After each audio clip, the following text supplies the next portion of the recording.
این هفته سیل بی‌سابقه که در پی باران‌های شدید در ایالت لوئیزیانا شهر باتن روژ را فرا گرفت، موجب مرگ 11 تن و آواره شدن ده‌ها هزار تن و خسارات مالی هنگفتی شد. پرزیدنت اوباما برای تسریع ارسال کمک‌های فوری این منطقه را منطقه فدرال بحران زده اعلام کرد. این هفته همچنین حریق‌های زیانبار وسیعی حومه شهرهای لس آنجلس و سان فرانسیسکو در ایالت کالیفرنیا را در بر گرفت. پلیس می‌گوید برخی از آتش‌های لس آنجلس عمدی بوده و فرد مظنونی در این مورد دستگیر شده است.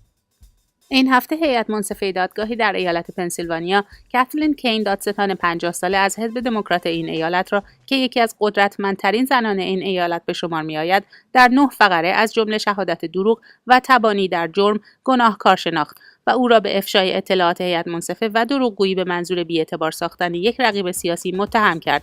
کاتلین کین پس از رأی دادگاه از سمت خود کناره‌گیری کرد. این هفته اولین گروه از شناگران آمریکایی که در مسابقات ریو شرکت کرده بودند با بازگشت به آمریکا مورد استقبال هوادارانشان قرار گرفتند.